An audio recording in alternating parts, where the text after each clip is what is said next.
You will know that there is a church called Gabola Church in South Africa. And it's a church that was established by people who are drunkards.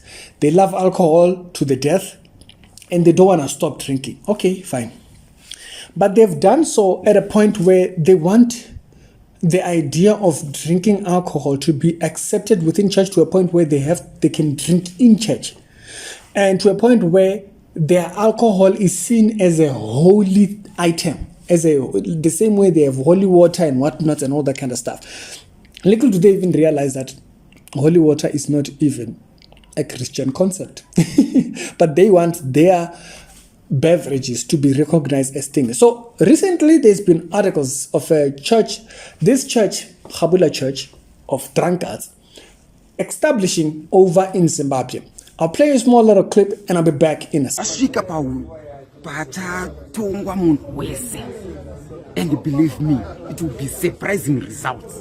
You will find that vacho vanoenda kumachechi koko vari holy vanozviti isusu ndisu takazodzwa vachatadza kupinda ushe hwedenga. Vasina brain kazhinji kacho mamwe machechi mumwe ukaendawo so wakaita kuti nezuro anga akaguta nhasi unauya kuchechi uko yatinapa. As we move on, sekutara kwamboita kuti even the tunnel is long as far as from Bedbridge. At the end there is light. Pasina light hapana panofambika zvakanaka. Light ndo chinhu chakakosha. Light, that's information. Information brings knowledge to one. Ukaona chiedza wawana ruzivo. Why didn't I want to leave the subject and I wanted to just throw out a small video about it? It is what they are implying by starting this church. Okay?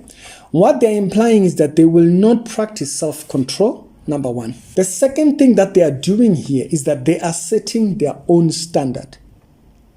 Yeah, because they took offense when churches said, you know what, we can't have you busy, you constantly come back to church, but you're always drunk. You want to be in church with alcohol? No, you are not doing that. When churches, no matter what denomination you go to, all agree, even the Catholic Church that allows its members to drink alcohol, they don't allow them into church with alcohol. But you want to go to the extent of bringing your alcohol to be recognized as holy items into church. You're setting your own standard.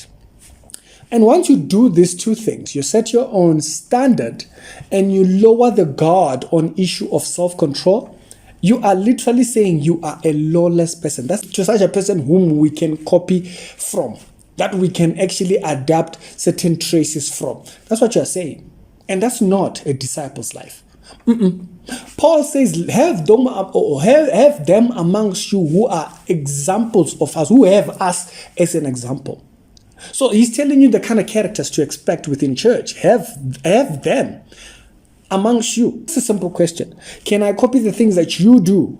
When Paul says, follow me as I follow Christ, he's very clear that the character that I have before you copy me is one that Christ carries.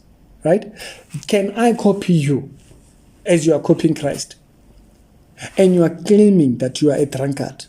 Does that even factor out?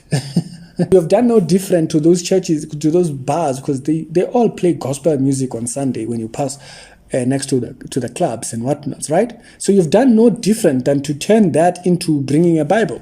That's all you have done. It is the Reality Show, the Daily Christian Commentary videos. I thought I should put this video out because I kept delaying it. I think it's been here for like 2-3 weeks now. I think roughly about that period. And so didn't want to see it in my file anymore. Let me get it over with. See you tomorrow. Y'all be blessed.